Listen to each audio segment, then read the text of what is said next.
Hello दोस्तों, स्वागत है आप सभी का आपके अपने YouTube channel study with AK 47 पे। दोस्तों एसएससी सीजीएल का जो 11 अप्रैल सेकंड शिफ्ट का एग्ज़ाम है वो बीत चुका है। तो उसी से संबंधित हमारे पास कुछ प्रश्न आए हुए हैं, वही मैं आप लोगों के साथ शेयर करने वाला हूं। तो सबसे पहले दोस्तों आप देख सकते हैं यहाँ पर कि हमारे पास एक एडमिट कार्ड है। यहाँ पर लिखा हुआ है कर्मचारी चयन आयोग, और यहाँ पर आप एग्ज़ाम डेट भी देख सकते हैं, परीक्षा तिथि यहाँ पर देख सकते हैं आप 11/4/2022। तो इसी का जो एग्ज़ाम था हमारे फ्रेंड है एक, तो यही जो प्रश्न हमें बताया हुआ है वही मैं आप लोगों को भी बताने वाला हूं। तो चलिए दोस्तों सीधे चलते हैं हम अपने पहले प्रश्न की ओर। हमारा पहला प्रश्न है दोस्तों कि poverty and un British rule in India पुस्तक के लेखक कौन है। तो इसका राइट आंसर हो जाएगा दादा भाई नौरोजी। अगले प्रश्न की ओर हम चलते हैं। तो अगला प्रश्न है दोस्तों कि बजट से संबंधित प्रश्न आया हुआ था। अगर हम बात करें दोस्तों बजट में, तो एग्जाम में जो बजट से 3-4 प्रश्न देखने को मिल रहे हैं, क्योंकि 2022 में जो बजट पेश किया गया है उसी से संबंधित 3-4 प्रश्न पूछे जा रहे हैं बजट से। यदि आपका भी आने वाले दिन में जो एग्जाम है तो आप बजट को पढ़ के जाइएगा अच्छे से, क्योंकि वहाँ से प्रश्न जो है वो देखने को मिल रहे हैं। दोस्तों बजट से संबंधित प्रश्न आता कि बजट में NIP शब्द का क्या अर्थ है। तो दोस्तों बजट में जो NIP शब्द का अर्थ होता है वो हो जाएगा नेशनल इंफ्रास्ट्रक्चर पाइपलाइन। अगले प्रश्न की ओर चलते हैं हम। अगला प्रश्न दोस्तों पूछा हुआ था कि आर्सेनिक का प्रतीक चिन्ह क्या है। तो दोस्तों आर्सेनिक का जो प्रतीक चिन्ह होता है वो होता है AS होता है। अगर हम बात करें इसके परमाणु क्रमांक की, तो इसका परमाणु क्रमांक हो जाता है 33। क्या हो जाएगा इसका परमाणु क्रमांक 33 हो जाएगा। अगले प्रश्न की ओर चलते हैं हम।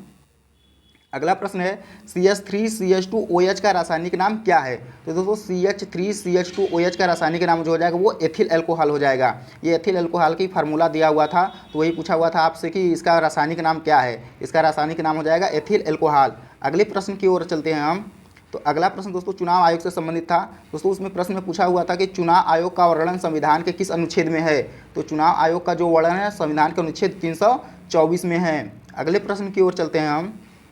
अगला प्रश्न है कि राष्ट्रपति आपातकाल किस अनुच्छेद के तहत लगाया जाता है। तो दोस्तों राष्ट्रपति आपातकाल जो लगाया जाता है वो अनुच्छेद 352 के तहत लगाया जाता है। अगर वही हम बात करें वित्तीय आपातकाल, तो वित्तीय आपातकाल जो होता है वो अनुच्छेद 360 होता है। अगर वही हम बात कर लेते हैं राष्ट्रपति शासन की, तो राष्ट्रपति शासन जो होता है वो अनुच्छेद 356 के तहत लगाया जाता है। अनुच्छेद 356 के तहत जो राष्ट्रपति होते हैं वो राज्यों में राष्ट्रपति शासन को लगा देते हैं। अगले प्रश्न की ओर चलते हैं दोस्तों। अगला प्रश्न है कि 13वीं से 14वीं शताब्दी में मछलियों के व्यापार के लिए कौन सा बंदरगाह इस्तेमाल किया जाता था।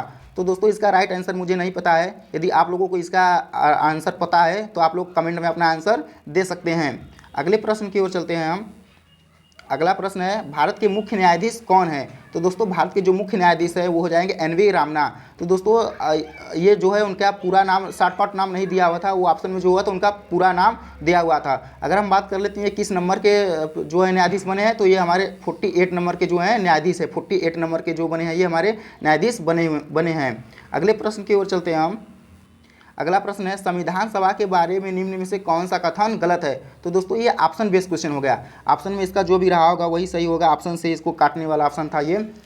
तो संविधान सभा के बारे में पूछा था कि निम्न में से कौन सा संविधान सभा के बारे में गलत है। अगले प्रश्न की ओर चलते हैं हम। अगला प्रश्न दोस्तों ये रीजनिंग में आया हुआ था कि ब्लू व्हेल, शार्क, स्टारफिश और कछुआ को जो है वो साइज के अनुसार बैठाना था, इसे क्रम में जो है बैठाना था। तो इसको आप लोग बैठा लीजिएगा, इसको छोटे से बड़े के रूप में बैठाना था, तो इसको बैठा लीजिएगा आप लोग। अगले प्रश्न की ओर चलते हैं हम।